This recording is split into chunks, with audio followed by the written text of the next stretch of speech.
Rudolph of the Marquis de Marigolles was said to have been done in 1894. Renoir is famous for his paintings of children, but this is one of his finest. Here we have a Corot. In this painting, the foliage, far more than any signature, proclaims the painter. Note the rich use of browns and yellows. A truly fine example of Corot at his best. And now, as is customary, we conclude the tour with the Pendleton family portraits. Here we have a portrait of the first Jervis Pendleton, painted by James Abbott McNeill Whistler. Jervis Pendleton II sat, or stood, as you can see, for John Singer Sargent, whose portraits are hung in every important museum in the world. Please, madam. Oh, I must insist that you stay with the groom. Oh, yes, of course. But what is that in that room up there? That, madam, is Jervis Pendleton III, who, as you can see, has broken with the family tradition somewhat.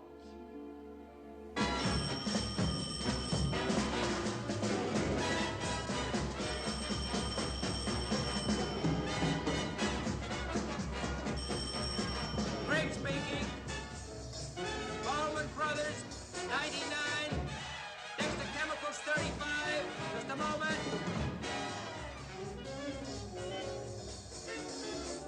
Good. Buy both.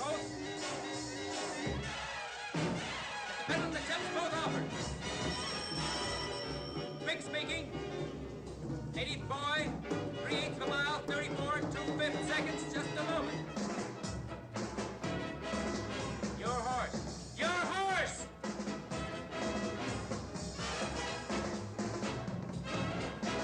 Mr. Pendleton wants $2 across the board. Big speaking! Oh, yes, that matter will be attended to immediately. I'll call you right back. What shall I tell the man about?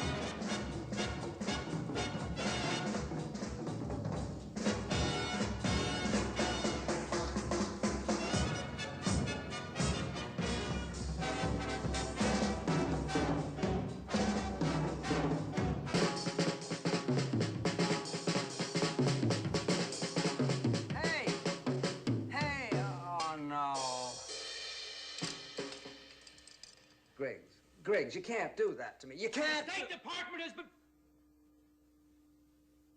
The State Department has been trying to reach... I don't care who's been trying. I was right in the middle of a thing. It's about the economic mission to France. The Secretary must know your decision about going. I was going great. I was with... Oh, Jervis, it's beyond my understanding how a man who holds the controlling interest in 34 separate corporations can sit all by himself wasting his time beating these silly tom-toms. All by myself. Listen, I have one of the finest record collections in the country. I play with the very best bands. My father used to get up at 6 o'clock every morning to train carrier pigeons, most of whom never came back. Did you consider that childish nonsense? Of course not. That was his hobby. Hobby, my foot. That's the way he got his kicks. Now, if you don't mind, flip that record. I beg your pardon? Flip it. Turn it, you know, over. Look, the Secretary must have your answer. The mission leaves tomorrow night from Idlewild Airport. The seriousness of the problem... I thoroughly understand the seriousness of the French economic situation. Vital lag in industrial production, coal mining output can be stepped up, electric kilowatt-hour consumption not up to its potential. Even the agricultural program, of which France has always been the European leader, can be increased. Now, flip that record.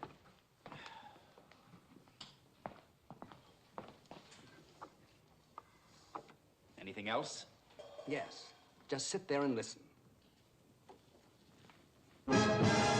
Griggs, because I hold you in affection and great esteem, I shall now begin to instruct you in what the jazz elite call the modern beat, a complete anthology of well-all read and how I made the team.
Well, What shall I tell the State Department? that we're going, of course. Did you say we? Certainly. Everyone knows you make all my decisions for me.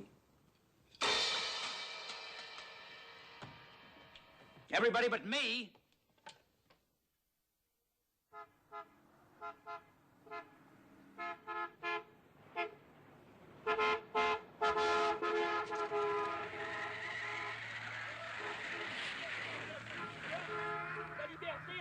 Now, a little more gravel under that wheel. That's it. Bring the pole over here. That's it. Now, give me some of those branches. Now, may I make a suggestion? Mr. Pendleton, please. Mr. Bronson happens to be our expert in tractors and farm machinery. And if he can't get us out of here, no one can. Thank you for that vote of confidence. All ready, Sergeant. Now, everybody, get behind and push! Push! Push! Well, I think we finally struck firm ground. I think you've struck oil, but you can have my share. Do you mind if I go up the road a piece to see if I can find a farmhouse or a telephone or something? Good. I knew you wouldn't. Griggs, why don't you break out that last bottle of brandy? Everybody could use a drink. Right, Mrs. Carrington? I don't know what the president could have been thinking of when he appointed that man to this commission. Oh.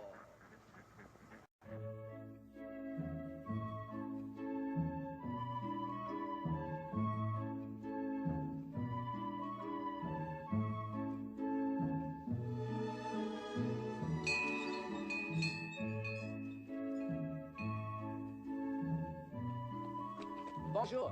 Bonjour, monsieur. Est-ce que vous avez un téléphone? Un téléphone.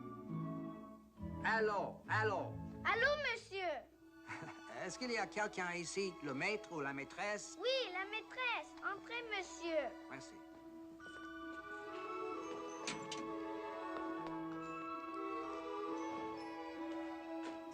Attendez, monsieur, s'il vous plaît. Merci.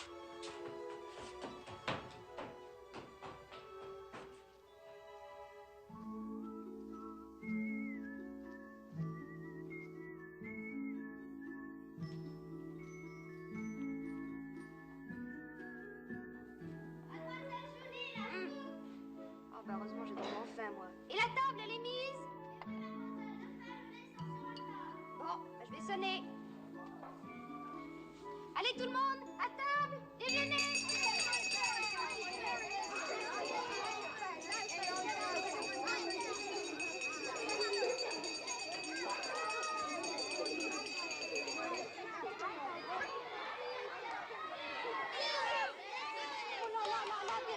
Quel boucan!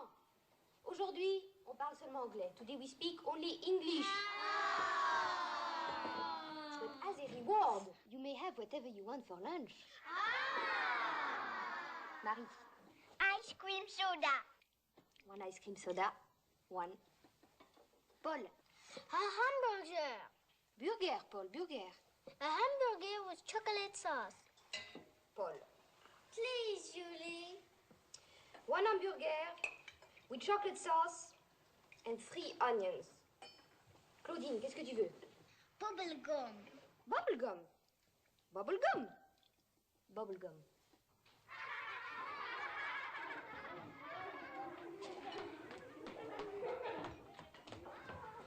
Monsieur? Bonjour, madame. Je m'appelle Pendleton. Oh, an American. How do you do, Mr. Pendleton? I am Madame Savane. Well, that takes the strain off my French. I wonder, have you a telephone? A telephone? Oh, no, monsieur. Why do you need one? Well, I'm with a group of people, and our car skidded off the road into a ditch. No. No one's hurt. It's just that we can't seem to get the car out. Is there a garage nearby? For whom? The only car around here for miles is the one that belongs to our gardener. Well, your gardener has a car. That's wonderful. Oh, you should see it. It was left here after the war. A Jeep? Oh, no. Not that war. The one before it. Oh, but still, it would be better than nothing. I'd be very glad to pay for the use of it. I think you better see it first. I will ask the gardener to push it around in the front. Push it? Oh, only to start it. After that, it marches. Julie! Julie! Oui, madame. As-tu vu Émile? Oui, madame, il travaille dans les pommes de terre. Merci bien. I was watching that girl. She seems quite unusual. Has a wonderful way with children. Perhaps it's because she is one of them. I myself found her and named her. She has lived her whole 18 years here. Is that so? Oh, but that is not getting your car out of the ditch. I will fetch the gardener who's working with the potatoes. Thank you.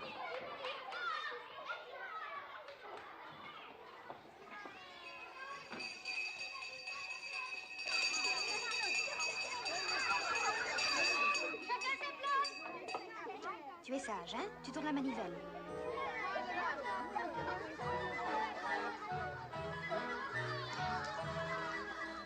C-A-T spells cat. R-A-T spells rat. Although the cat can catch the rat can't catch the cat. H-E-R spells her. F-U-R spells fur. Just pat her fur and listen to her. P-U-R-R, purr.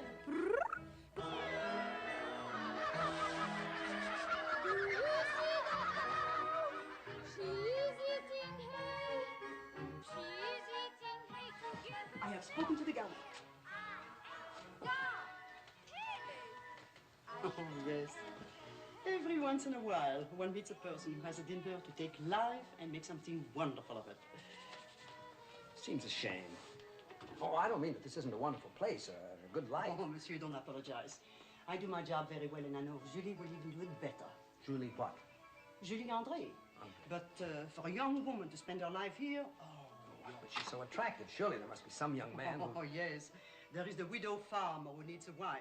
He sells us our eggs every week. And lately he has been giving us an extra dozen, free of charge. I am very, very nervous. You know, we need the eggs for the children, and yet... Handkerchiefs too, huh? Oh, you have noticed our ginghams. A little while back we were notified we were going to receive 2,000 yards of cloth. Oh, monsieur, we were so excited. And then it came. All blue and white checker.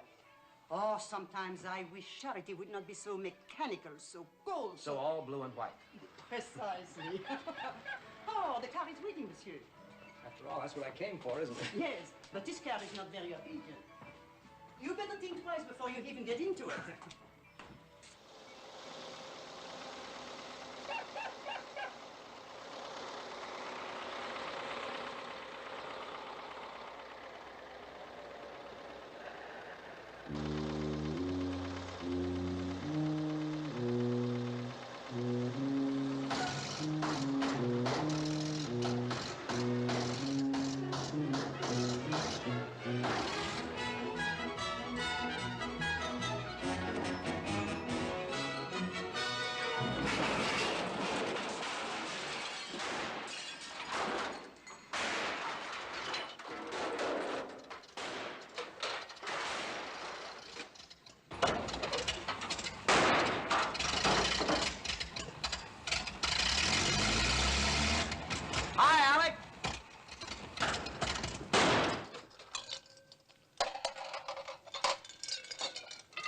Stop making noises like an ambassador, Alex, and answer the question.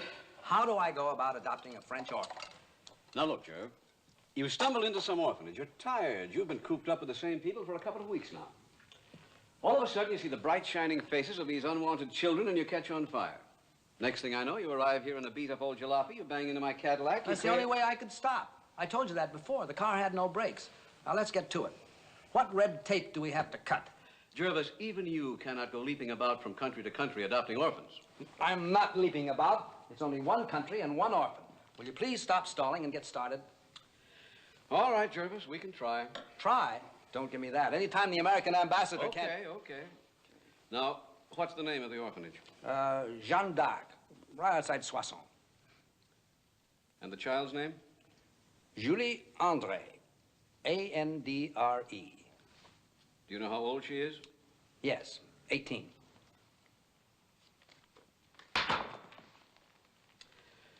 Let's have another martini. Oh, Alec. Oh, Jervis. Now, if you're going to take that attitude, we won't get any place. Mm-hmm. Tell me, has she got a friend? This girl has a gift for life. I want to send her to America. I want to educate her. You can't adopt an 18-year-old girl. You can't ask me. They have a name for what you're asking me to do. That is narrow-minded, bigoted, and evil. Jervis, have you any idea how easy it is to lose a job at the State Department these days? But my motives are as pure as... Just a moment, Jervis. I think the ambassador fears that if the press hear about this, they might conceivably place a different interpretation upon your motives, however pure in fact they may be. Thank you, Griggs. Fair point. I have it. The entire thing can be done anonymously, like the scholarship fund. There'll be absolutely no contact between the girl and myself. She won't even know who I am. The Pendleton Foundation gives lots of scholarships to American boys and girls. Why not to this girl? Why not? I don't know why not. Well? But of course, you're not really adopting her in this case. You're merely sponsoring her. Right. But you want to send her to college. How do we know she'll qualify? Qualify? I'm on the board of trustees of some institution of learning for young ladies. Which one is it, Griggs? Walston College in Massachusetts. What makes you think they'll take her? What was our contribution last year? Sizable. She is now an enrolled member of the freshman class of Walston College in Massachusetts. Here, start writing. Now, where were we? 18 years old. Oh. Julie, everything is true. Everything is happening. Look, here is a letter from the American ambassador. Your name, Julie André. You are going to America to college.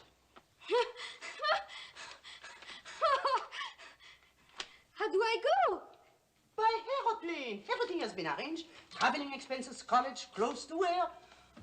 And the food too? Food, everything that you desire. Hamburger? Hamburger. Ice cream? 3 times a day. Oh, no. I will send some back to the children. And pictures of Indians and cowboys. Oh, maybe where you are going there won't be any cowboys. Indians maybe, but not cowboys. Oh, la. No, madame, it's not possible. It's like a dream. It's too... Who is it that would do that for me? What's his name? Where is he? Oh, I cannot tell you his name. He doesn't wish you to know it. Hey, why? I want to thank him. He doesn't want any thanks. He doesn't want any gratitude. His only wish is that you hide him once a month, just like he would be your father, and tell him the progress you are making in school. And this is the address. Mr. John Smith, Post Office, Box 3642, New York City. It's all written out here. Of course, Mr. John Smith is not his real name. Oh, la, madame. It has really happened, eh? Mm-hmm. It's really true. Everything is true. Go on, Julie. You go to sleep and say a nice prayer of thanks, hein? Merci, madame. Il n'y a pas de quoi, mon chou. Bonsoir, madame. Dors bien. Oh, how beautiful it is. It is an American automobile. No, it is Italian. It is not. It's a Cadillac. We saw one in the cinema. Hey, kids, what are you doing there? There is an American automobile with a man. He has been talking to me. Where? Let me see.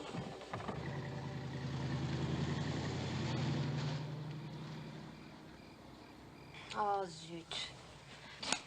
Did you see him? Did you see his face? Yes, we saw him. You did? What did he look like? Was he old? Oh, yes, very old. How old? Older than him. Oh. Did you see his hair? What kind of hair did he have? No hair. Bald? Maybe he wore a hat. We saw only his shadow. He was very thin and very tall, very long legs. Comme un faucheux. Un faucheux? Yes, a faucheux. A daddy long legs. Oh, a daddy long legs. Yes, a daddy long legs. Now off to bed quickly. Be very quiet. Don't wake up the others.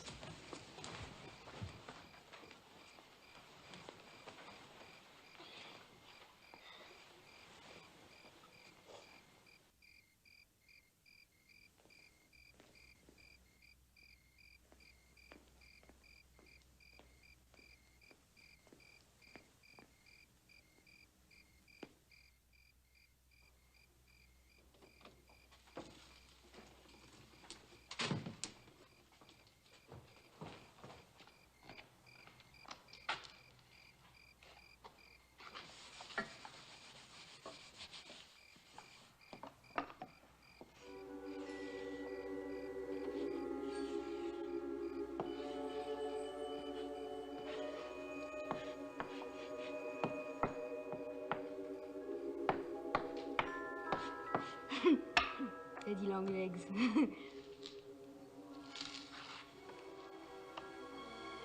Papa Faucheux.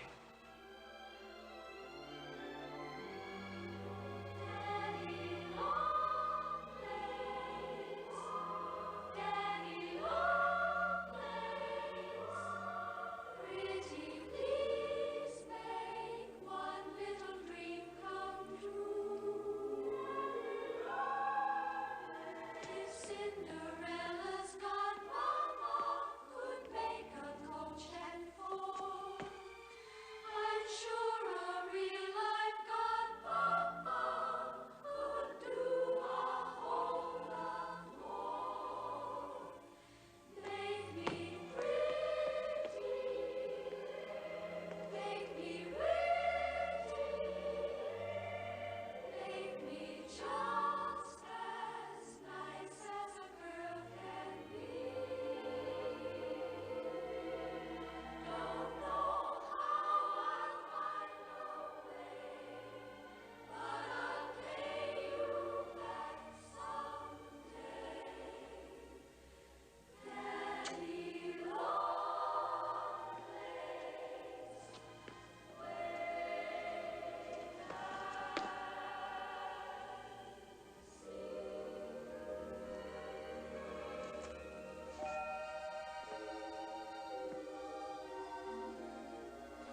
Julie, Julie.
That'll be $1.50.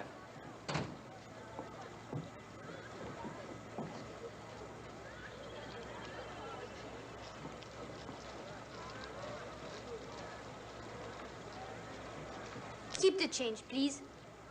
Thank you.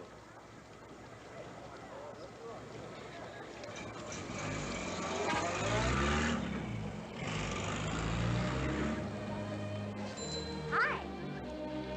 Aye. Through those portals, sister. See ya. See ya.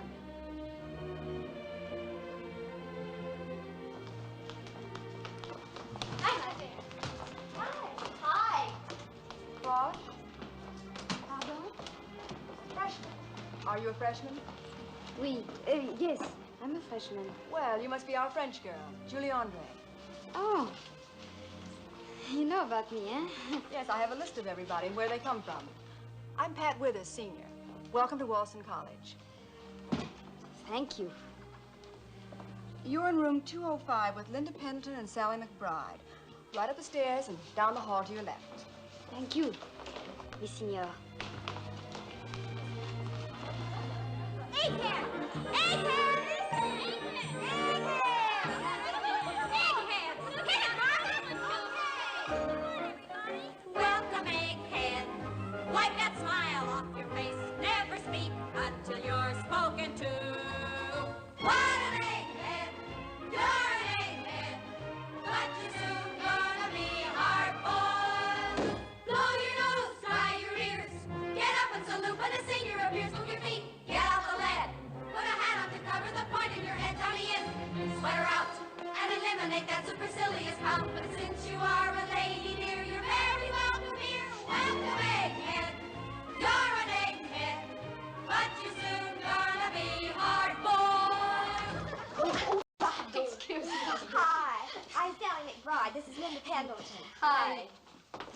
Hi, Miss Pendleton. I am Julie André. We've heard about you. We're both signing up for French, and we expect to get straight A's. You know, I'd help you with English, but I'm a total loss at it myself. I smell.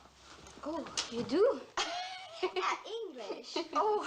However, I have got a brother at Harvard who's real smooth, so if I were you, I'd cultivate me. You better cultivate Linda, too, because her folks are big muckamucks around here. Every time they need a new building or something, her uncle coughs up the Mazuma. Oh, pipe down, Sally. Look, have we said anything that you can understand yet? Well, most of the words, yes, but the meaning... I thought so. Don't worry, you'll get with it. One of us has to sleep in a room by herself. Would it bother you if you slept alone? Alone? A bedroom for myself? Oh, no, no, no. That would not bother me at all. Good. Then that's settled. Now, where's your trunk? I don't know. What do you mean you don't know? Didn't you pack?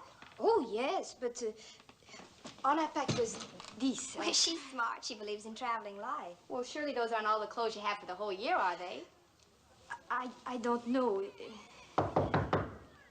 Come in. Miss Julie Andre, Yes, that's me. you got a couple of trunks for you. Oh. Oh. Oh, you know what? Oh, nice. Why, I've never seen anything so big. Oh, Miss Andre, yes? your sign here, please. And you were the girl who didn't have any trunk? Yes, and please. she believes in traveling life. Oh. Look, I have two of them. Thank you. Thank you. Well, come on, aren't you going to open them? Oh, yes. Yes. Hurry. Well, they are locked. Well, of course they're locked. Where are the keys? Oh, the keys. The keys. Of course, the keys. Oh, well, I am tired of saying I do not know, but I do not know. Well, look, we'll try my nail file. It works great on my sister's diary. Yes? Julie, Yes. this just arrived. Special delivery. Oh, thank you. I don't get used to this kind of service. It's only the first day. The keys. I think it's the keys. There they are. There they are. I am. Hurry! I have a strange feeling I'm going to be the best dressed girl out there. Oh, my heavens. Look at them, won't you? Oh. Oh, wow. Wow. Wow. Oh. Oh, get a load of these labels. He's from my guardian. Are you sure he's your guardian? Oh, yes, that I do know. Oh, there's so many of them. Ooh, here he is. What, they're beautiful. Oh, this is the one that, isn't this a beauty? Look, Linda. You know, if I lose about 5 pounds... I can step right into this one. Oh, that's beautiful. How did he know my eyes were blue, the darling? Julie, I'll swap your date with my brother for a chance to wear this dress. Swell, it's a deal. See, there's still some Oh, more in my there. heavens. Oh, that's beautiful. So many. Sally? What? Sally, you think he's really your guardian? Well, I don't care what his intentions are. His taste is divine. Julie! Julie! Hey, behold, an American Frenchman.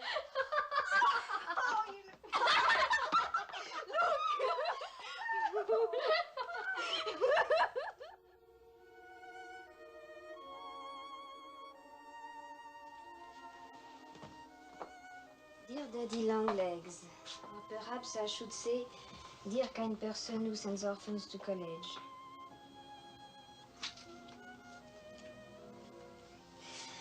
Yesterday morning, I was in France, and tonight I am sleeping in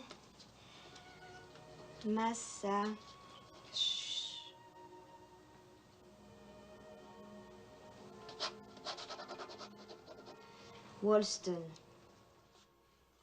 It is strange to be writing letters to somebody you don't know. It is very strange for me to be writing letters at all.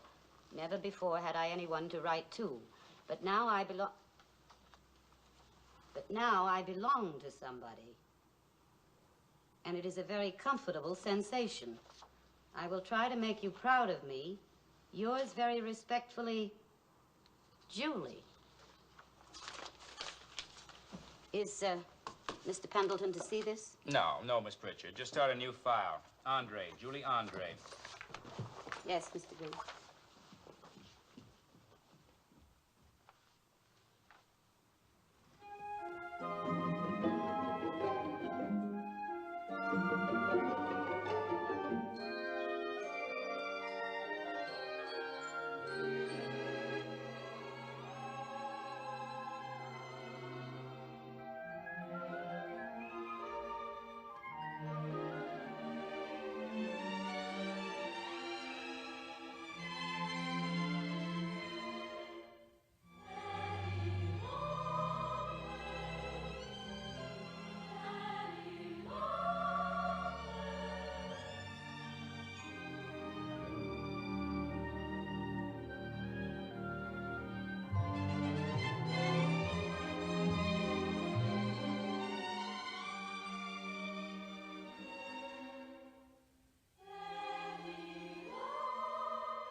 Dear Daddy Longlegs, I doubt that it will interest you, but this semester I have moved up 2 places. I am now 12th in my class. My average is just above a B. Greg speaking. Yes. Oh, she is? Just a moment. Yes, Griggs, old boy. Jervis, your sister-in-law Gertrude is on the phone. I just left for Alaska. Look, she's called 5 times. It's about your house at Murray Bay. She's decided to spend the summer there with Linda. She wants you to have it redecorated. French provincial. She wants me to have my house redecorated so she can use it for her vacation? Yes. For Gertrude, it seems a fairly reasonable request. Well, you can tell my sister-in-law she can... Tell Mrs. Pendleton, Mr. Pendleton will be very happy to have her use the house. Yes, he agrees with her that French provincial should be most attractive. He wonders why he didn't think of it himself. Yeah, where was I? My average is just above a B. What? The Andre letter. Oh. Yeah, file it. You didn't finish reading it. It is very hard to go on writing to a thing. You never answer my questions. You never show the slightest interest in anything I do. You don't praise and you don't scold. It's like having a machine for a father. I love college and I love you for sending me, but couldn't you write just one letter? Not too respectfully yours, Julie. File it, Miss Pritchard. Isn't somebody someday going to answer that poor child? All right, all right. Dear Miss Andre, your letter of the 23rd received. Mr. Smith's attention will be called to your progress. I'm sure he'll be pleased with the report. Very truly yours. That's a cheerful, breezy little note. I'm sure that'll warm her up. What do I know about writing to a young girl? All right, destroy my letter. Continue the old arrangement. File it under A. Yes, Mr. Griggs. Mr. Griggs, a person is not a corporation. A person is flesh and blood and feelings.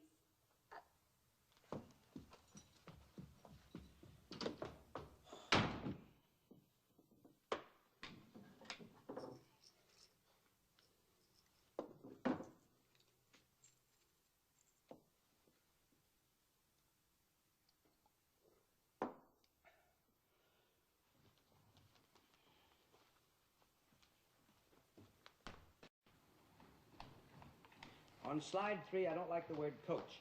Pendleton Airways is selling something better than coach travel. We must find a new phrase. Yes, Griggs? Jervis, a person is not a corporation. Really? Cabin clipper just occurred to me. How's that strike you? A person is flesh and blood and feelings and has to be treated as such. I'll vote for that. Where do I register? Your treatment of her has been absolutely shameful. She's a monster. Sometimes I think my poor brother gave up the ghost just to get away from her. Not your sister-in-law. I am referring to Miss Julie Andre. Miss Julie Andre? Oh, I'm not in the least surprised. Yes, sir. Miss Pritchard, bring in that file. Which file, Mr. Griggs? The one you've been crying into. Crying in the file. Not only does it sound inefficient, it sounds like a tune on the hit parade. Say, what's going on around here? Nothing is going on around here, and it's all your fault. Over 2 years ago, you, impulsively, capriciously, against the better judgment of the American ambassador and myself, picked a young girl out of a French orphanage and deposited her in Walston College. Oh, that Julie Andre. Yes, that Julie Andre. She's been kicked out. Griggs, how could you let this happen after all we do for that college? She has not been kicked out. She stands 12th in her class. She's a lovely, sensitive, marvelous girl, one that any parent should be proud of. And yet no one pays the slightest bit of attention to her. Thank you, Miss Pritchard. Thank you, Mr. Griggs.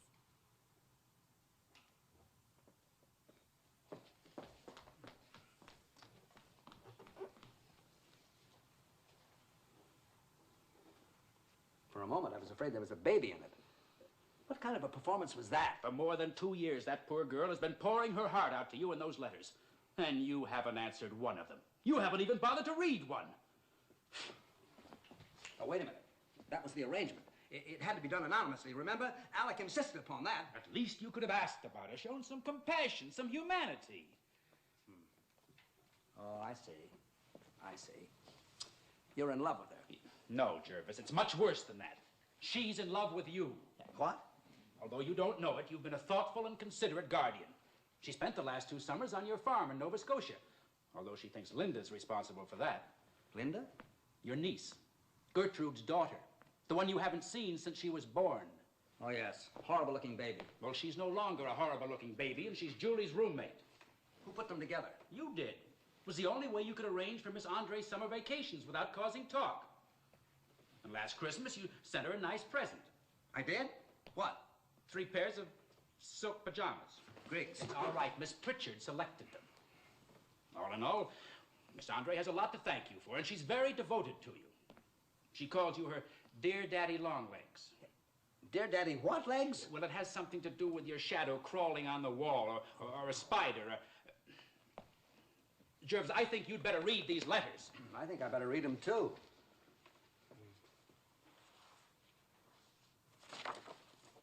Dear Daddy Longlegs. She's a prolific little thing, isn't she? Griggs, will you tell Miss Pritchard to hold all my calls until she hears from me?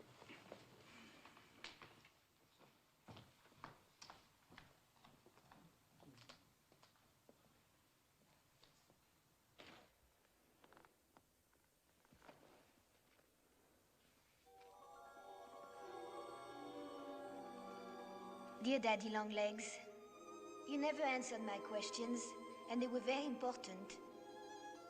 Are you very bald? Or just a little bald?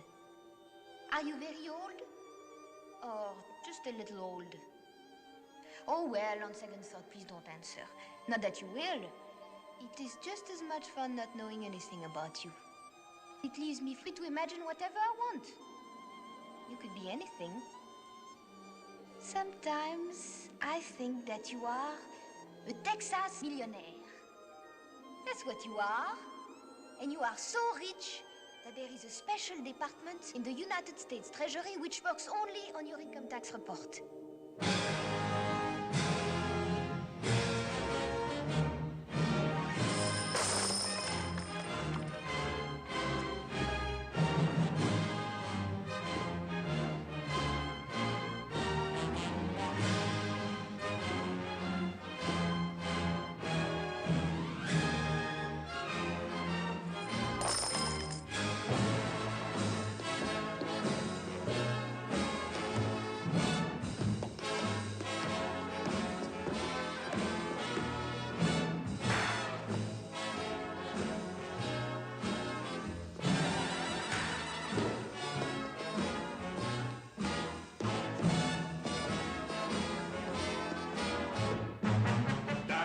Texas where the stars are bright. Down in Texas where they treat you right. Everybody sings this little song. Daddy, Daddy, why's your legs so long?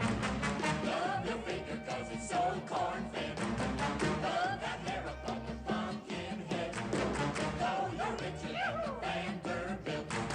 Daddy, Daddy, where'd you get them stilts? Now, chicken in the red pan, picking up dough, pick out your hand and pick out your food. Your first prize is block and stock. Second prize, Fort Knox. Jimmy to do set dancing move. Long leg Tex with a big fat collie. Wait till he starts to walk the dog. He'll bug out your eyes like a storm crow. Alouette captain, Alouette fine. Harley Wood, prayer jockey. Make good up and make foot down. Both feet up, make a hole in the ground. Hands up high and the jets go under. Grab your gal and swing her like thunder. Kiss her once, jump for joy. Kiss her twice, brownie.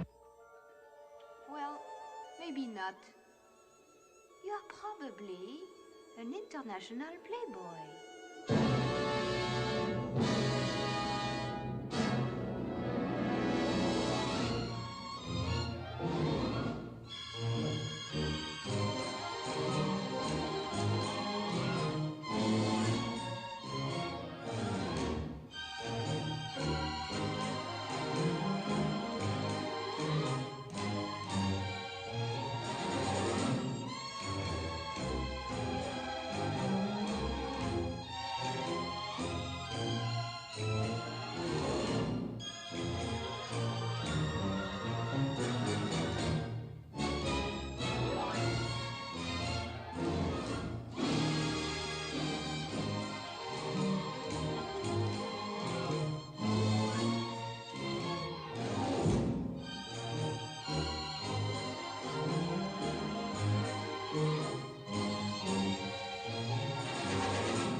I don't like you like this.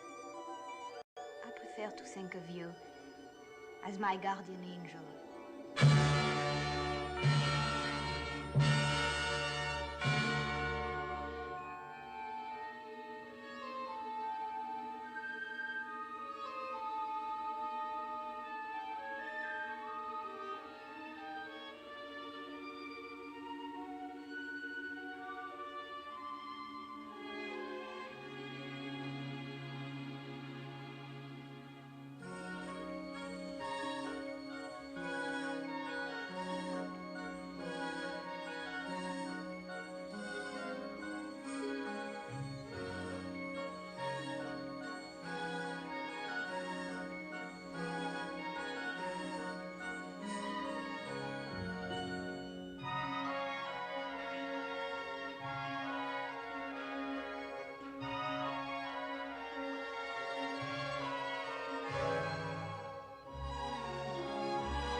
Oh, it's very confusing.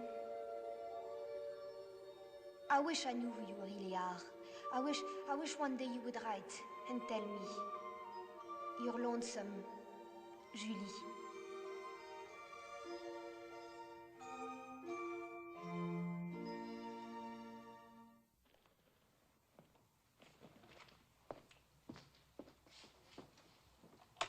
Will you get my sister-in-law on the phone, please? Who, sir? My sister-in-law, Gertrude Pendleton.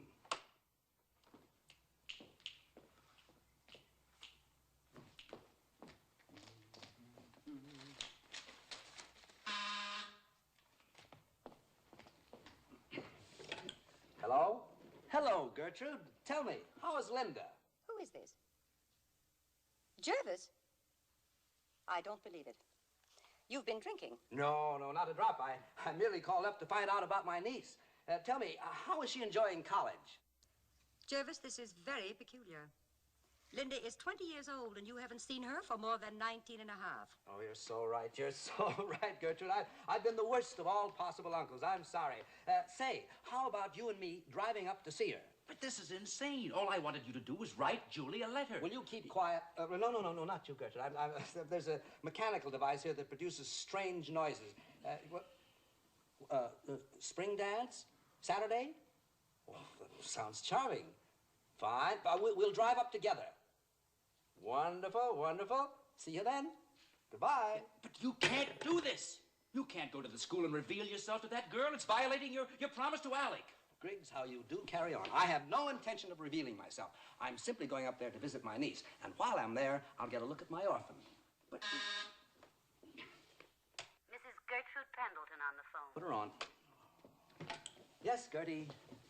Why, of course it was me you were talking to a moment ago. Who else? Who else but Linda's Uncle Jervis?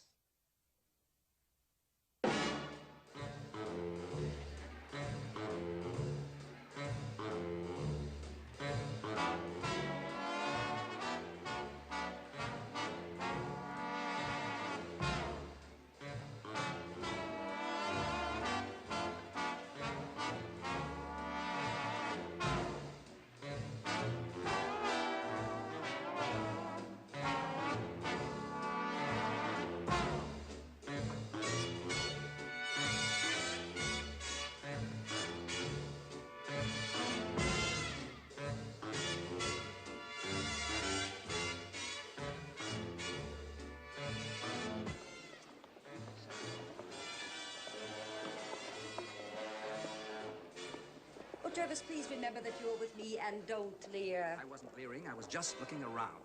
I hope you remember they are very young. Time cannot wither nor custom stale your infinite charm, Gertrude. I don't know what wild plans you have, Jervis, but I don't propose to. Ah, here comes Linda. Oh, Linda, darling, can you ever forgive your Uncle Jervis? For heaven's sake, Jervis, that's not Linda. Oh, I am sorry. What in the world are you doing here anyway? Linda, dear, I don't suppose you remember your Uncle Jervis, but that's perfectly all right. He doesn't remember you either. Hello, Uncle Jervis. Linda, dear, I've been very foolish in not coming to see you more often. You're lovely. Why, thank you. Well, I guess I haven't made a mistake. What? Well, I took the liberty of, that is, the girls insisted I fill out a dance card for you. Oh, sounds charming. So if you just go and stand under your initial, you'll be claimed like a piece of luggage at an airport. A well-traveled piece of luggage. Linda, dear, do I have the pleasure of a dance with your mother? Why, no. Oh, I mean, well, it never occurred to me when Isn't it a shame? Well, here I go.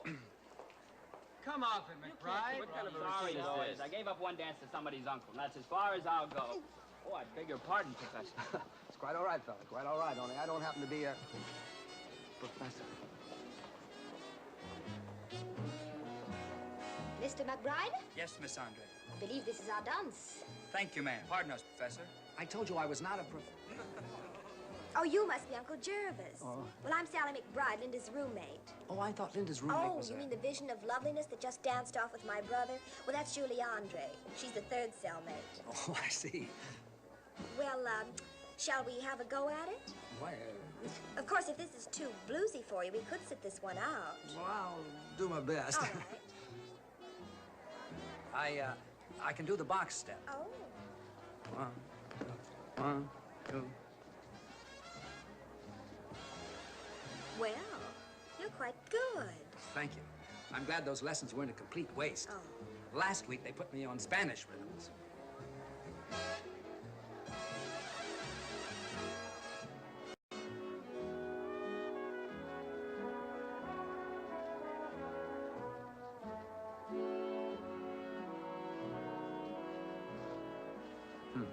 Mr. McBride seems to be quite taken with Miss Andre. Taken, he's Georgia and she's Sherman marching through. She the same way about him? She'd be a darn fool if she weren't.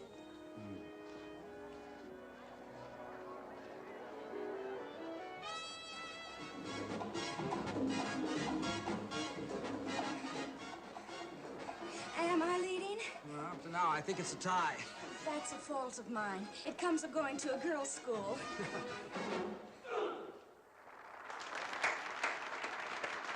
Well, that's that. Thanks a lot. Oh, and you won't forget, tomorrow afternoon we're playing Vassar. I do hope you can be there. Good luck, although I'm sure you could beat Yale. Why, thank you.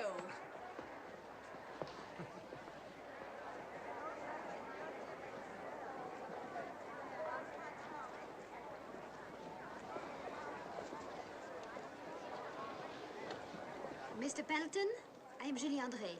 Well, how do you do? Is this our dance? Yes. If you'd rather not dance, we can talk. Oh, I think I'd like that. Isn't there someplace we could go? In the garden, perhaps? Or maybe that would be bad for your reputation. It would. Come on, let's destroy my reputation.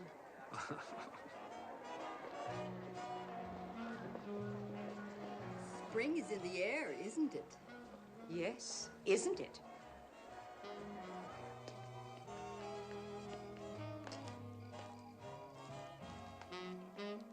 Now, where do you suggest we have our flirtation? Well, one usually goes that way. Tell me, haven't we met somewhere before? No. That sounds like what the boys usually say, but haven't we? No. I'm sure I would have remembered. At the funniest feeling. Of course I know. Come on. Where? You'll see. Oh, I'm sorry. I beg your pardon. I was just... Miss Andre, where are you taking me? You'll see. There you are. Grandfather. What a wonderful way to end his days. In the middle of a girls' school. Ah, did you have a weakness for ladies? Oh, no. Great strength.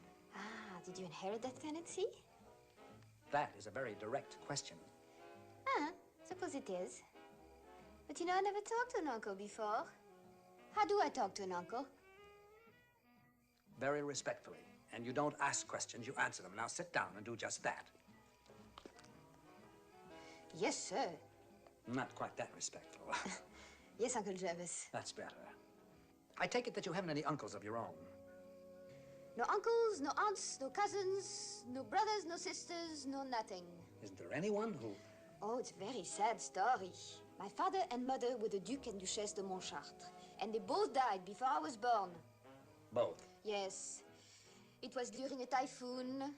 Our yacht overturned in the Sargasso Sea, and I was the only survivor. If you don't believe my story, I have several others, which are much more interesting. I'm sure you have. I only tell the stories because nobody believes the truth. Would you like to dance now? Yes, I would.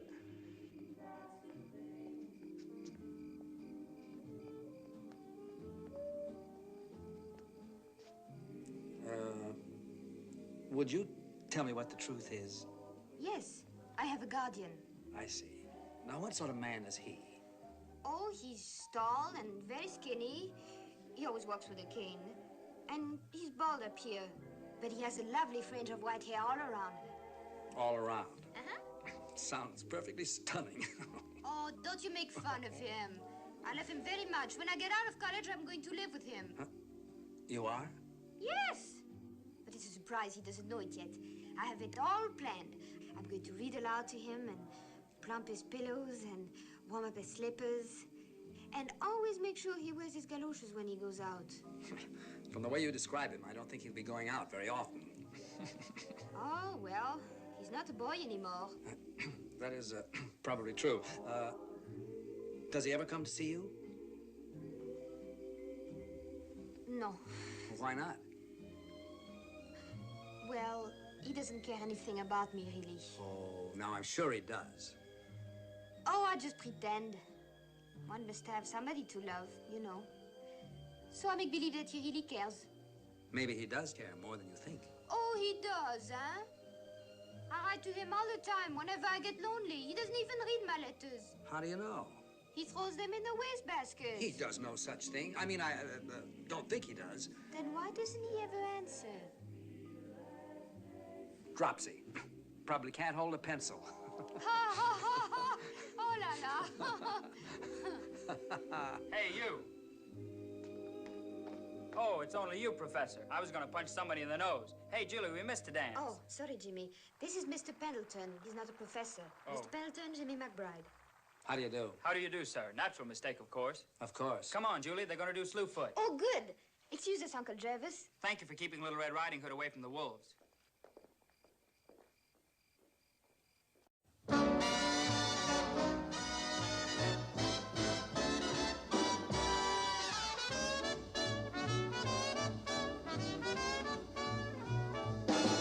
Now hear this.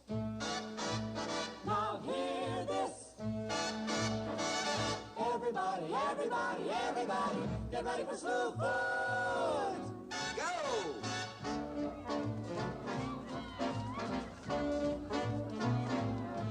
You want to dance, that's easy to do. Then take the one I'm hipping you to. I'm gonna teach you to calling us what says all of us Slewfoot. You make your right foot point to the north. You make your left foot point to the south. And then you stroll sort of westerly, slow and siesterly, Slewfoot. Don't be an oddball and don't be a fake. Try, why be shy? After all, it's even better if your feet's too big. You put the old posterior out. Then you manipulate it about. It is the most lackadaisiest, I mean the craziest Slewfoot. You gotta rock like a rocking chair. The step is clocked like a slightly square. You count to 1, 2, 3, 4, and you holler Slewfoot. You put your toe out, you drag it back, you really go out. You follow the jack, do what you done before when you holler Slewfoot.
morning, sir. Good morning.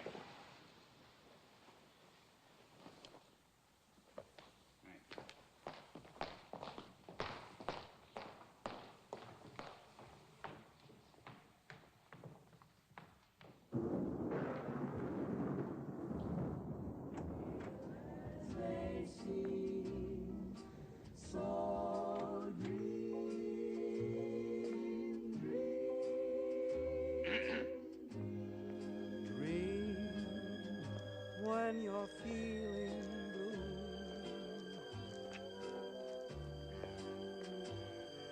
blue, dream. That's the thing to do. Hello, Jervis. Hello, Griggs. Wonderful day, isn't it? Yes, the market opened very strong. Bring the mail? Did I ever fail to bring it, Jervis? No.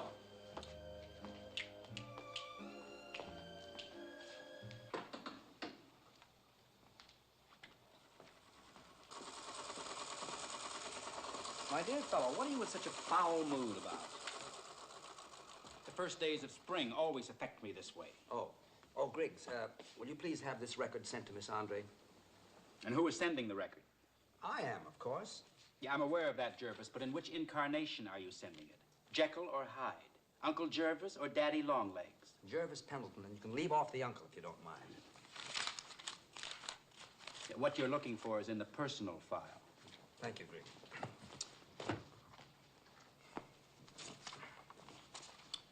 Dear Daddy Longlegs, I met Linda's Uncle Jervis. He seemed very nice. He seemed very nice. He seemed very nice. But an awful thing has happened. Oh, not to me, but to Jimmy McBride. He's had a dreadful disappointment. He was all set to go to South Africa as a mining engineer when the project blew up. Imagine, only about a month from graduation, and he considers himself a failure. If he would follow my advice, he'd stay in this country and work in his father's overalls factory. But he hates it. I can't tell you how miserable I feel for him. Griggs. Yes, Jervis. Would you come here a moment, please? I'll be right there. He was all set to go to South Africa as a mining engineer when the project blew up. Griggs, I'd like to do something for a young chap I know. Name's McBride. Brilliant mining engineer. Do we have an opening for him? Well, our New Jersey lab can always use a bright young man. No, not New Jersey. He's the adventurous type. He'd want to go far away, you know, see the world kind of thing. Someplace out of the country, eh? Yeah, oh, he'd sign up for a year's contract. As a matter of fact, he wants to. He's a good man. Very highly recommended. By whom? By me. I met him at that college dance recently. He's a friend of Linda's. I was quite impressed with him. I have an eye for these young people who are going places. Going places. How about our tin mines in Bolivia? Bolivia? Would that be far enough away for you? It's not for me, it's for him. Oh, of course. I can't imagine what I was thinking of. Our mines in Bolivia sound ideal. Oh, they are. Almost inaccessible. Takes 2 days to reach them after you get off a Burroughs back. Fine. Will you get Miss Pritchard in here, please? Miss Pritchard? Yes, I wanted to take a letter. I thought perhaps you wanted to teach her the slew foot.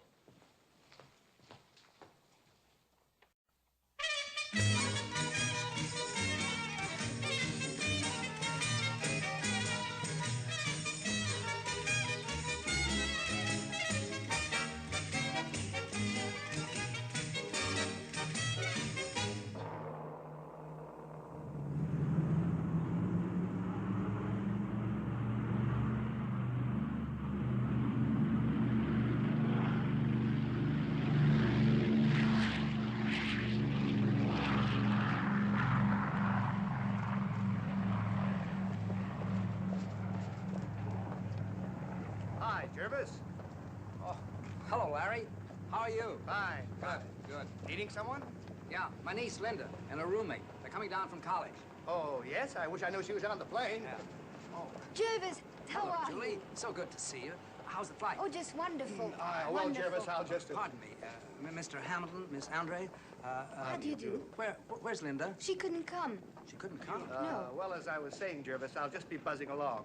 Three's, you know what. Very happy to meet you. Goodbye. What happened to Linda? Oh, she woke up this morning with the sniffles, and she told me that her colds always get much worse before they get better, so I just let her. Shouldn't I have come alone? Oh, yes, of course. Certainly. I'd have been very disappointed if you hadn't. Oh. Really? Are these your baggage checks? Yes. John, will you handle these for Miss Andre, please? Yeah, sure.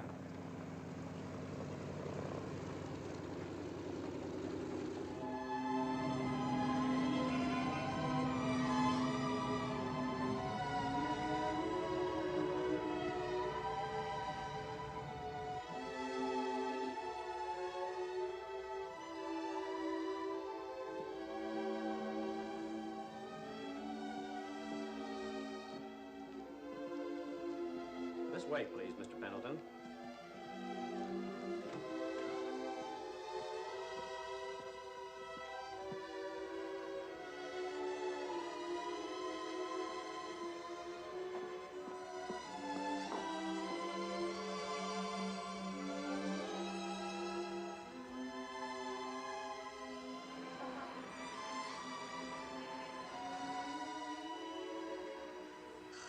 Jervis, you know, it's just beautiful.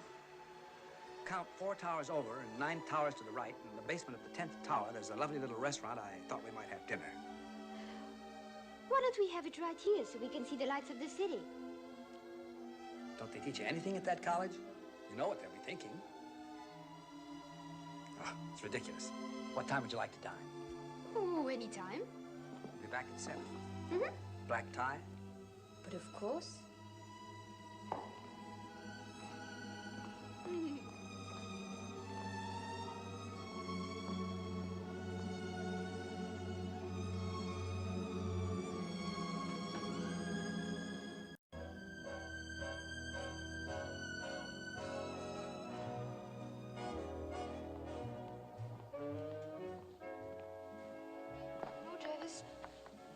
I worked out your whole past.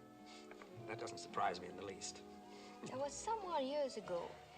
She was tall, slender, blonde, very beautiful, and you loved her madly. But she married someone else. Oh, she was very foolish. Thank you. So you never loved anyone else since?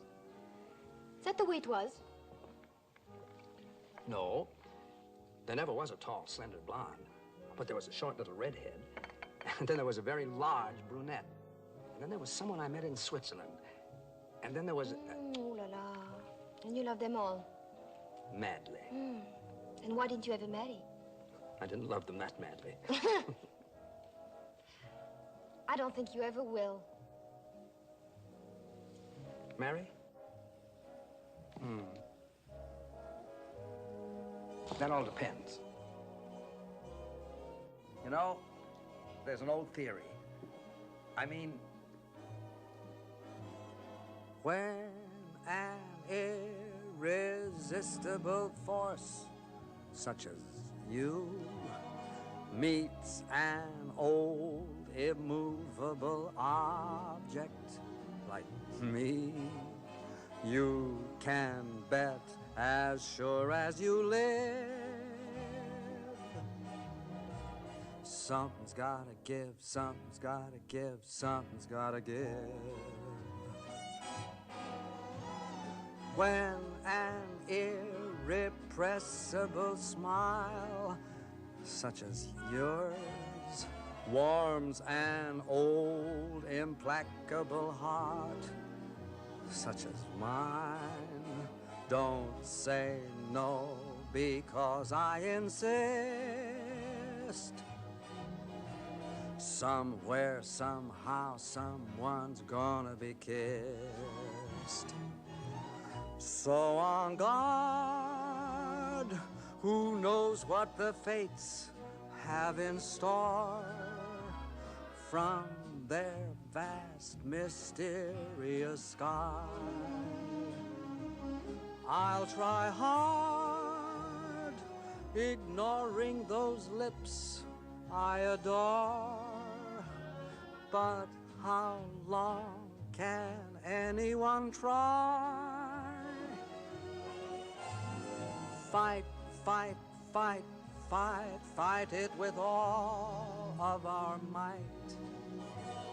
Chances are some heavenly star-spangled night we'll find out as sure as we live.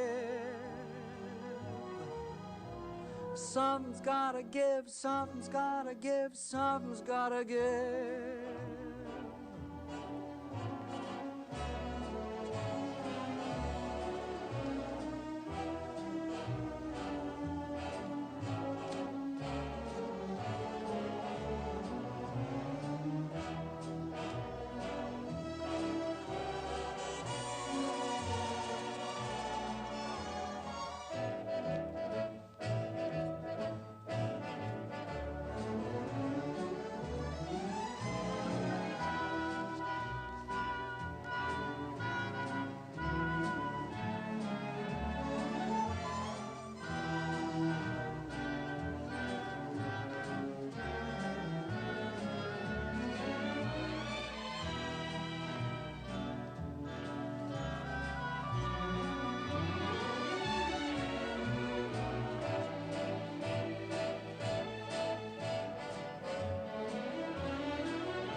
When an irresistible force such as you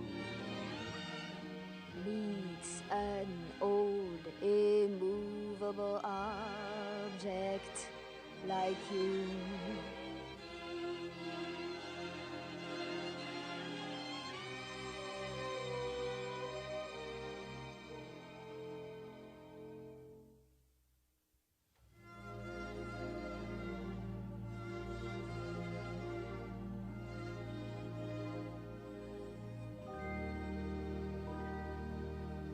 Morning paper. Oh. Did anything happen yesterday?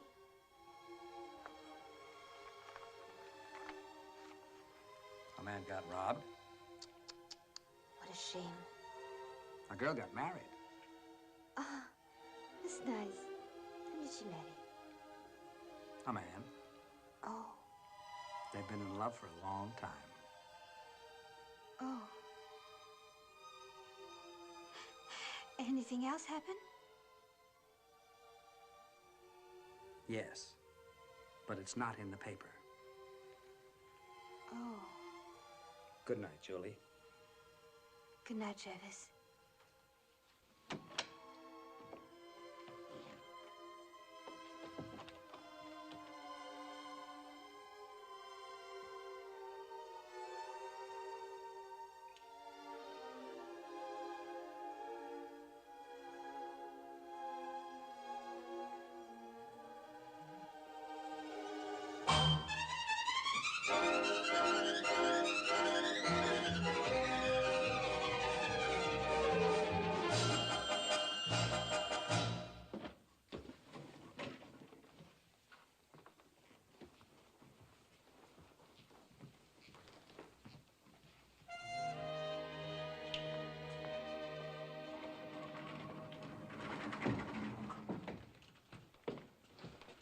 Excuse me, Mr. Ambassador.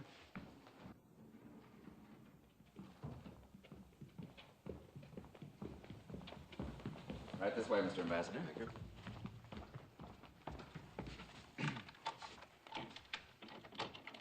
I think you'll find this to your liking. This wing is very quiet.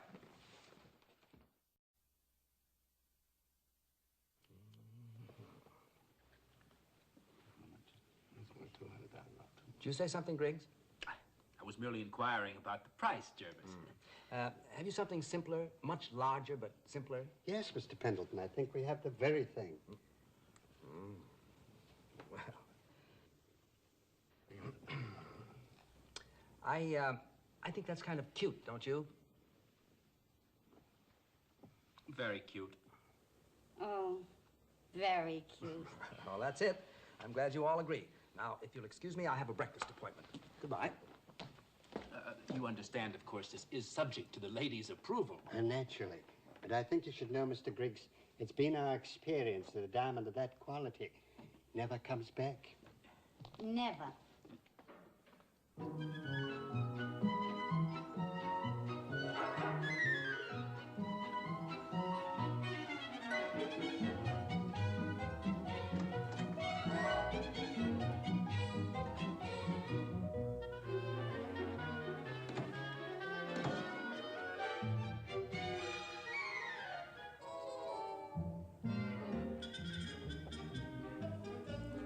Thank you.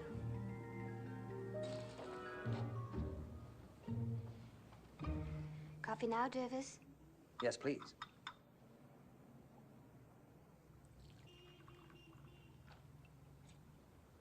You know, last night was the most wonderful night of my life. I'll drink to that. Yes.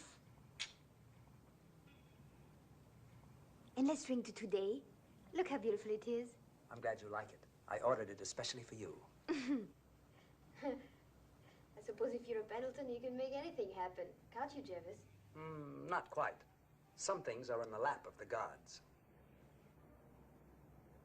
You know, Jervis, yesterday when I arrived from college, and you looked so stern, and you thought that I should not have come alone? Well, I have a confession to make. I was really terribly afraid and unsure. But it's been very wonderful. You know, last time I came in that airport was when I arrived from France. Was that only 3 years ago? Seems like forever. Let's drink to France for having sent you here.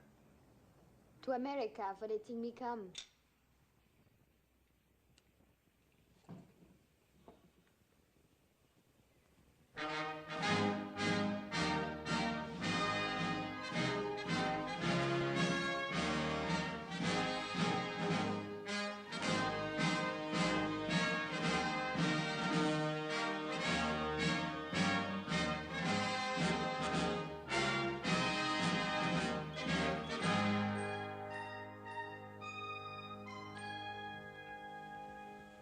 Connect me with 3203, please.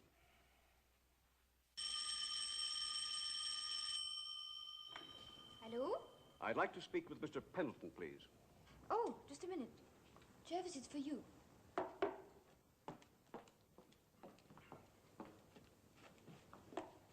Hello? Jervis, you are the most contemptible, deceitful, dishonorable character it has ever been my misfortune to know. Who is this? Who? Well, yeah, I think so, Alec. Well, all right, I will. Right away.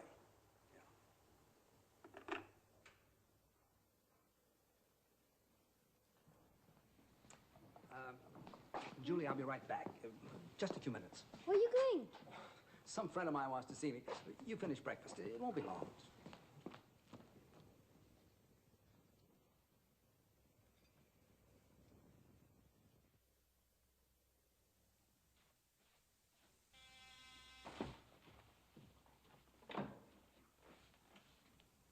Hi.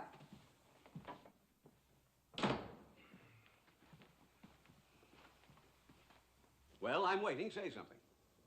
All right. Why aren't you in France? I am here to report to the Secretary of State.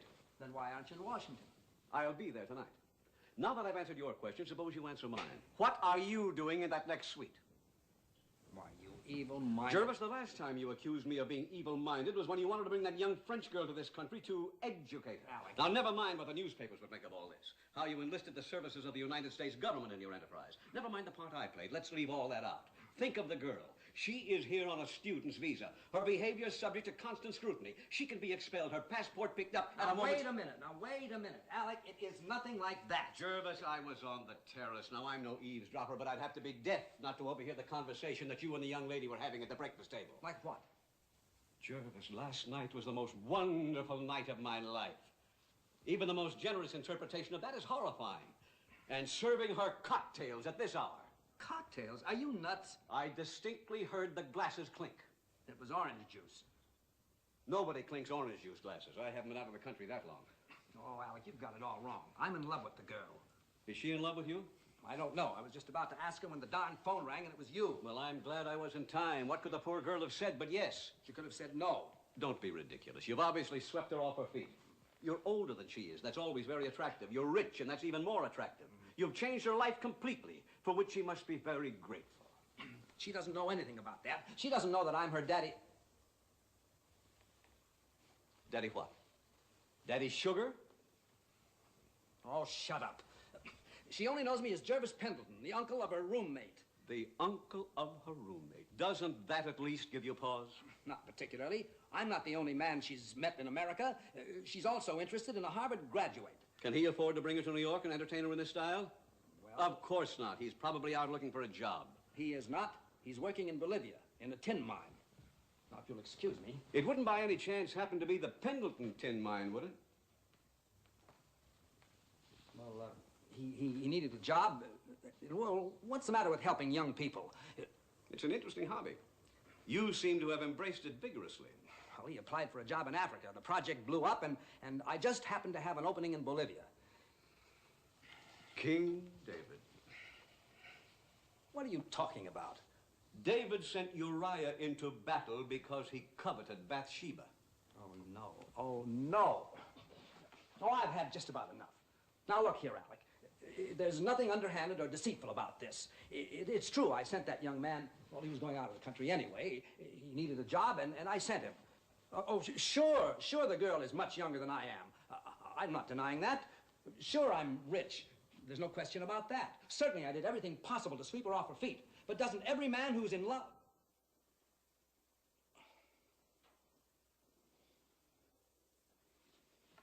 Oh, you're absolutely right. It's insane. What was I thinking of? I don't know. You got a cigarette here? Hmm?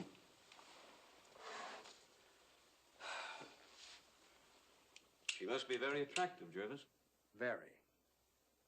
I'll bring that boy back from Bolivia.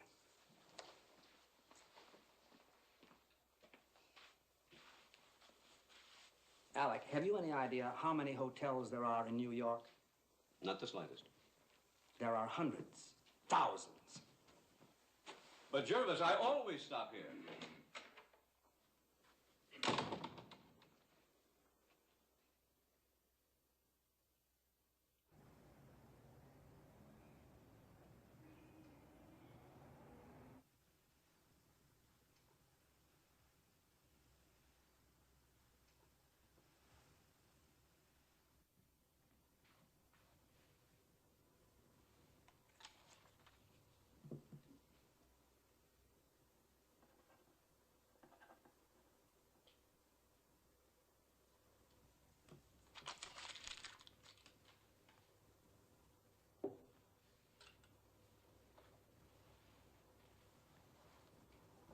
3203, please.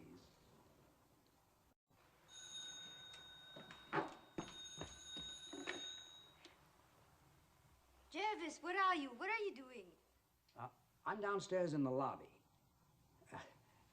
Listen, something terribly important has just come up, and I'm afraid I won't be able to get back there to see you. No, I'm all right. It's just business, you know, State Department. Well, it's rather hard to explain. There are certain things about it that I'm not at liberty to discuss. Can you understand that? Of course I understand. When shall I see you? Well, they may want me to go abroad, in which case I won't see you for quite some time.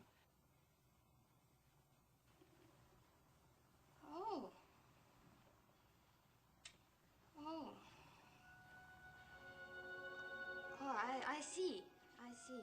Oh, well. Oh no, I'm not upset. I'm just disappointed.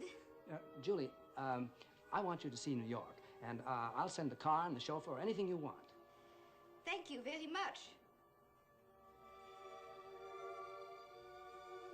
Did you say something? Well? Bon voyage? Thank you. Take care of yourself, Julie. Goodbye.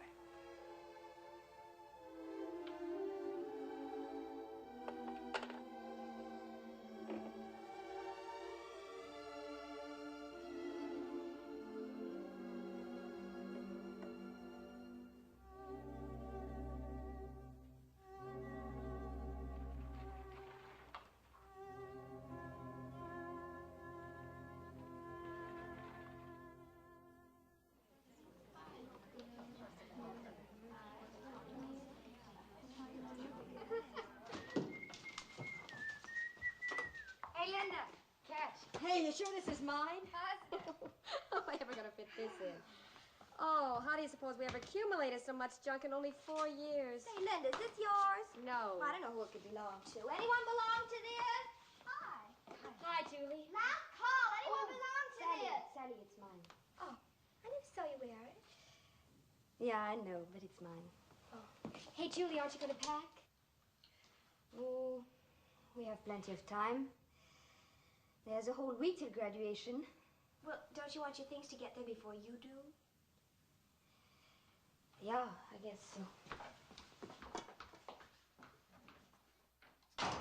You know something? I don't even think she knows where to send her trunks. Oh, it's not that. It's that darn Uncle Jervis of mine. Yeah. Now you see him, now you don't. There they were having a perfectly wonderful time, and suddenly he calls her up and says he has to go away. He's been traveling ever since. Last time I heard, he was in Madrid. I thought he was in Calcutta. Oh, that was 3 cities ago. Last week he was in Hong Kong. Oh, the beast. Still, he can be awfully nice when he wants to. Look how nice he's been to Jimmy. Brought him back to New York, raised his salary, raised it twice.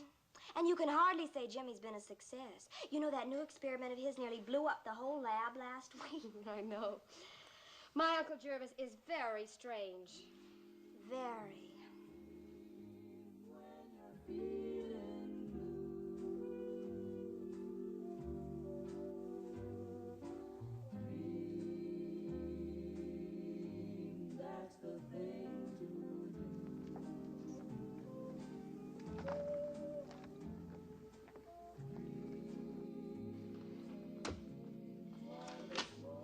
Rio.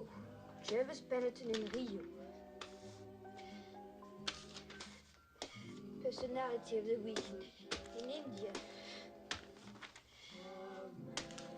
Lisbon.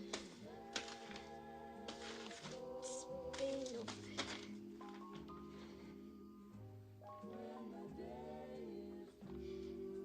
The Opera of Paris. Oh, zut.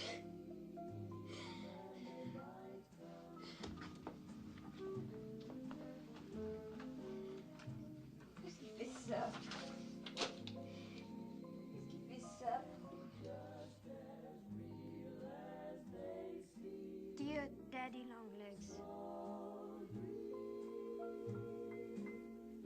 may I please come come to see you.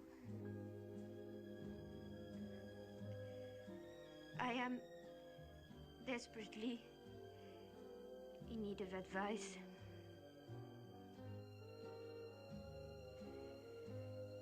And there is no one I can turn to but you.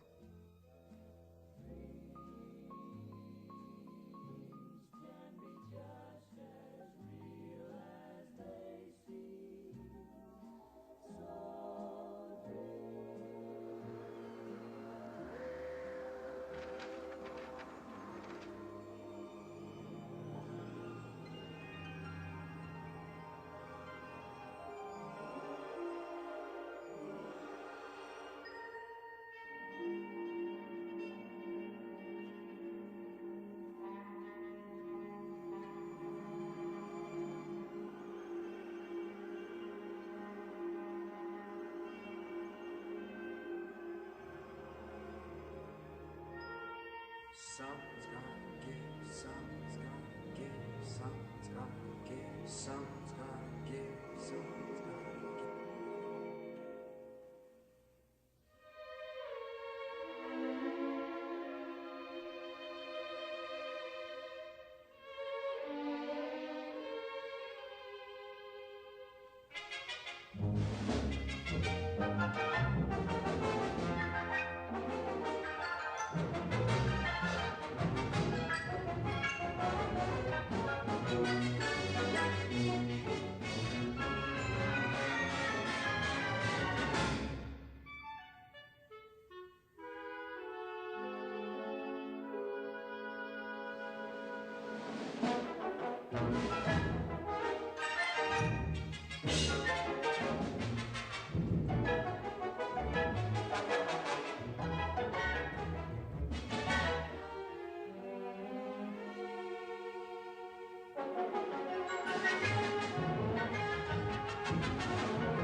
I was just going down to the post office. Want me to mail that for you? Oh, yes, please. Can you wait a minute? Sure, take your time.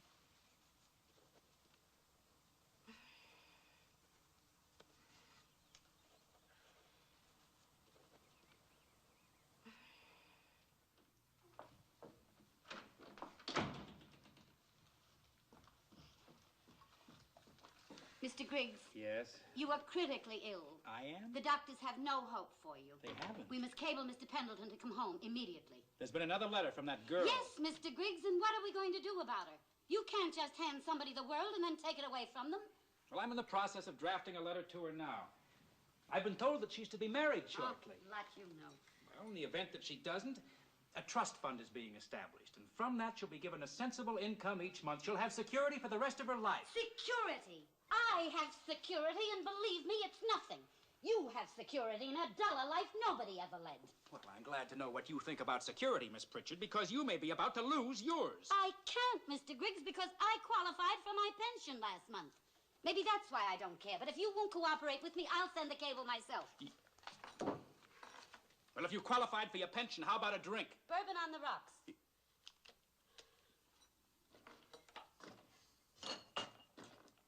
What do you plan to say in that cable? Griggs, critically ill. Imperative you come home immediately. Doctors have no hope. Oh, that's fine. Thank you. If I'd offered you a drink 25 years ago, you'd have slapped my face. How do you know? You never asked me.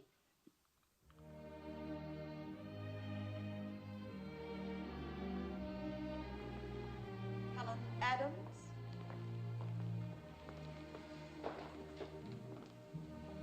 Julie Andre.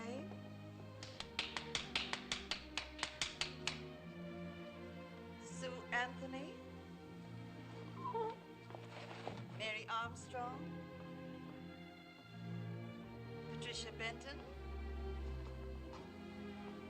Margaret Benson.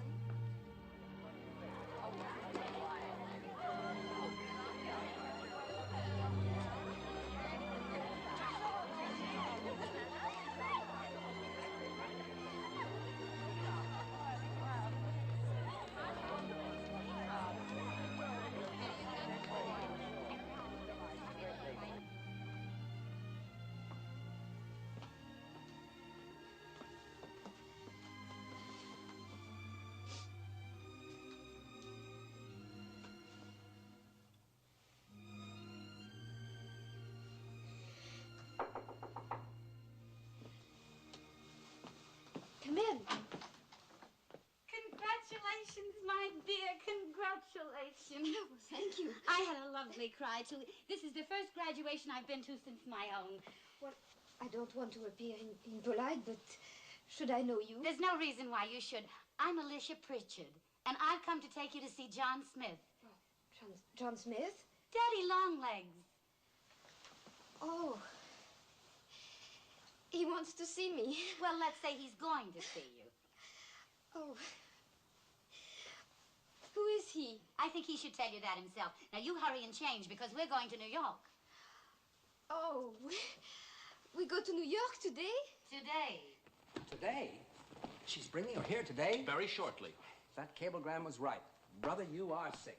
Sick in the head. Don't you know about that girl and Jimmy McBride? Why, they're suited to each other. They'll be married, happy, and have children. Why, if Julie comes here today and finds out that I did everything, she'd be beholden. She'd fling herself into my arms out of gratitude. Now, who wants that? Don't you know that's just the reason I went away? Jervis, if I were you, I'd pull myself together. Miss Andre will be coming through that door very shortly. Oh, well, when she does, do you know who she's going to find sitting behind that desk? You. Me? Yes, you started all this, and you can handle it. You are Daddy Longlegs. Sit down. She's never seen you before. You fit her description of me better than I do myself, you old fuddy-duddy. But this is ridiculous. What would I say to her? I don't give a hang what you say to her. You can propose marriage. Oh, I care. Now, let's keep this thing tucked around here so you'll look properly feeble. Now, keep your head down. You know, you haven't the strength to keep your chin up anymore. You've been very ill, remember? Oh. Okay, that's good. Ah, Whistler's father. You may accept my resignation from your employment, effective as of this moment. It's too late now. Don't you dare move. Yeah? Mr. Pendleton. Fine. Have her come right up. Jervis, don't be a fool. Look, I'm an expert at being a fool. That's why I know I'm not being one this time.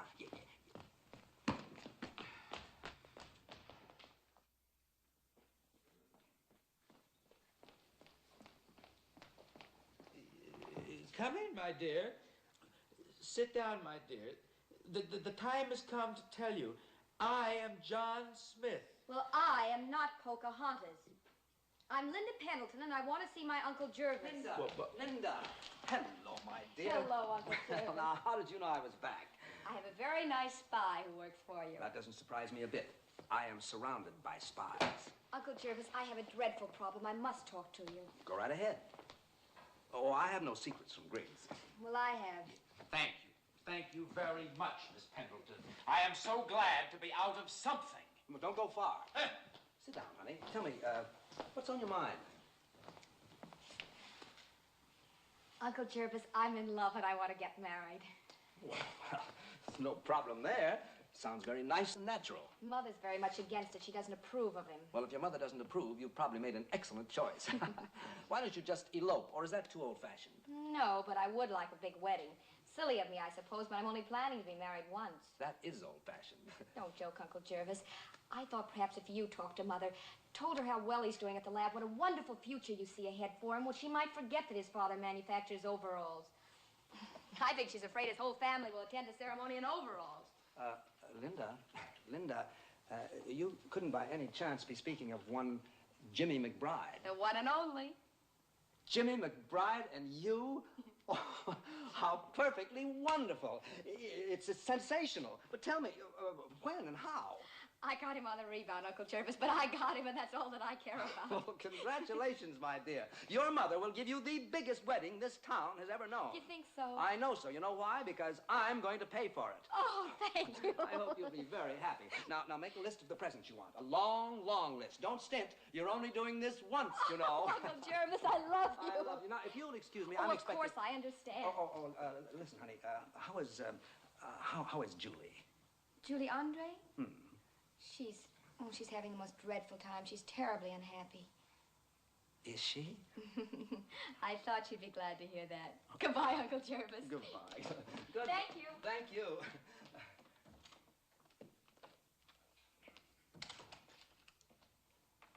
Griggs. Yes? Have I been rude to you? Most. Forgive me. You're utterly charming. You're a little fat boy with wings and a bow and arrow, and I'm very fond of you. You're a dandy.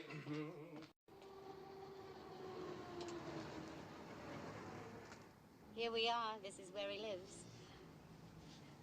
Who shall I ask for? Don't worry about it. You're expected. Thank you, Miss Pritchard. Thank you for everything.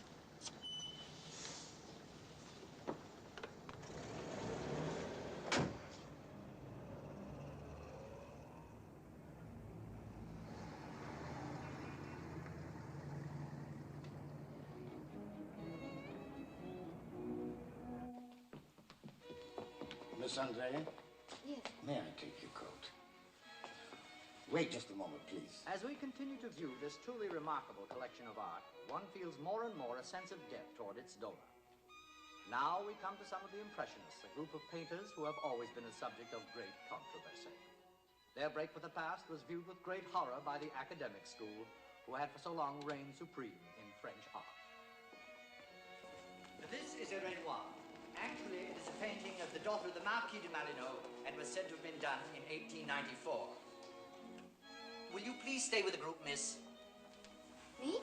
We cannot have people wandering off by themselves. I must insist that you stay with the rest of us. Renoir is famous for his paintings of children, but this is one of his finest. Here we have a Corot.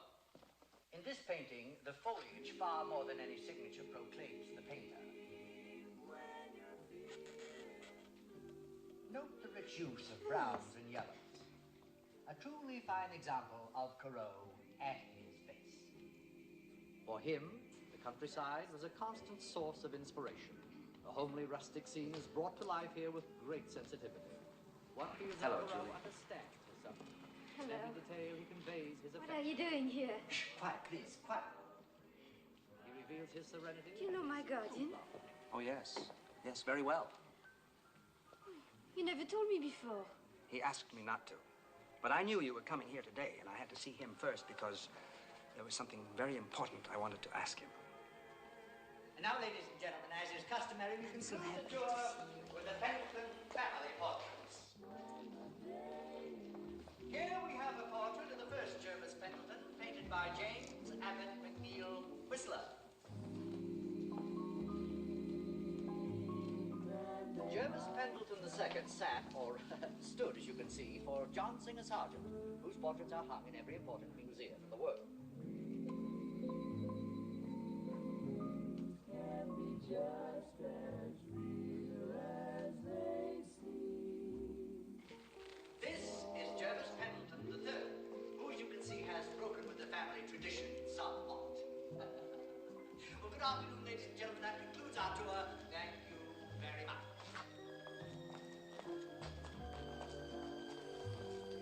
Oh, miss, the tour is over. Oh, I beg your pardon, sir. Yes, of course, sir. Good day, sir.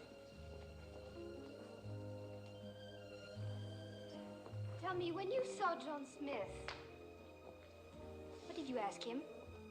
Since he's your guardian, I felt I should ask his permission before asking you to marry me. Oh, what did he say?